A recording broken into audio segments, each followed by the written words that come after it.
Part 3. You will hear two students called Jess and Tom discussing their art projects. First, you have some time to look at questions 21 to 24.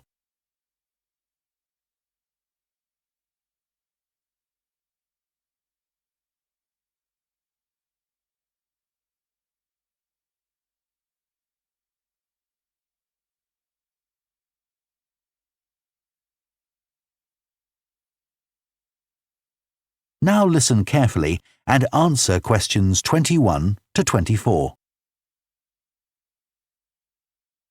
How are you getting on with your art project, Tom? Okay. They gave us the theme of birds to base our project on, and I'm not really all that interested in wildlife, but I'm starting to get into it. I've pretty well finished the introductory stage. So have I. When they gave us all those handouts with details of books and websites to look at, I was really put off. But the more I read, the more interested I got. Me too. I found I could research so many different aspects of birds in art. Colour, movement, texture. So I was looking forward to the bird park visit. What a letdown. It poured with rain and we hardly saw a single bird. Much less use than the trip to the Natural History Museum. Yeah. I liked all the stuff about evolution there. The workshop sessions with Dr. Fletcher were good too, especially the brainstorming sessions. I missed those because I was ill. I wish we could have seen the projects last year's students did. I suppose they want us to do our own thing, not copy. Have you drafted your proposal yet? Yes, but I haven't handed it in. I need to amend some parts.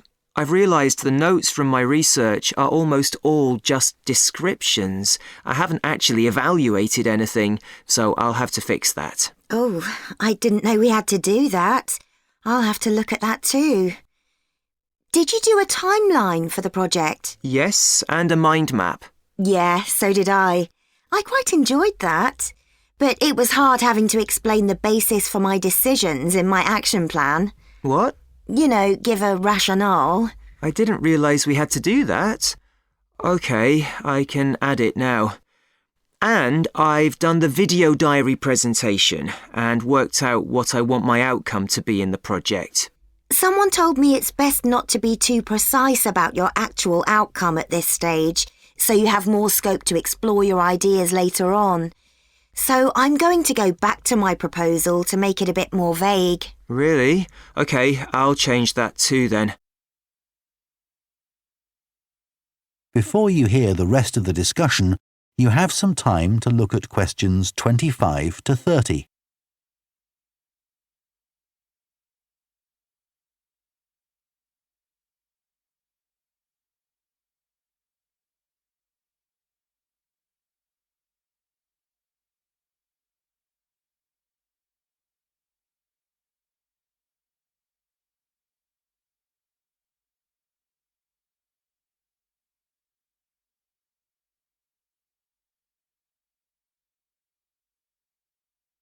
Now listen and answer questions 25 to 30.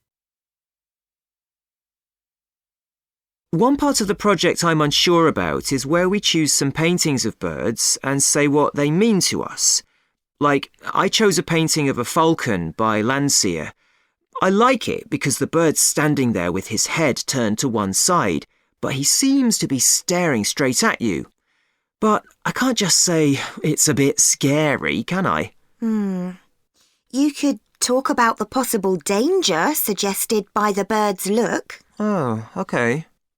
There's a picture of a fishhawk by Audubon I like. It's swooping over the water with a fish in its talons and with great black wings which take up most of the picture. So you could discuss it in relation to predators and food chains?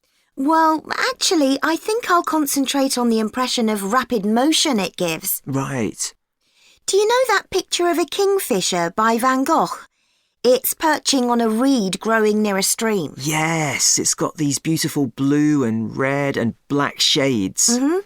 I've actually chosen it because I saw a real kingfisher once when I was little. I was out walking with my grandfather, and I've never forgotten it. Oh, so we can use a personal link? Sure. OK. There's a portrait called William Wells. I can't remember the artist, but it's a middle-aged man who's just shot a bird. And his expression and the way he's holding the bird in his hand suggests he's not sure about what he's done.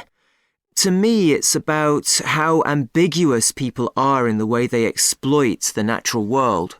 Interesting. There's Gauguin's picture, Vira Matti. He did it in Tahiti. It's a woman with a white bird behind her that is eating a lizard. And what I'm interested in is what idea this bird refers to. Apparently, it's a reference to the never-ending cycle of existence. Wow. I chose a portrait of a little boy, Giovanni de' Medici. He's holding a tiny bird in one fist. I like the way he's holding it carefully so he doesn't hurt it. Oh, right. That is the end of Part 3. You now have half a minute to check your answers to Part 3.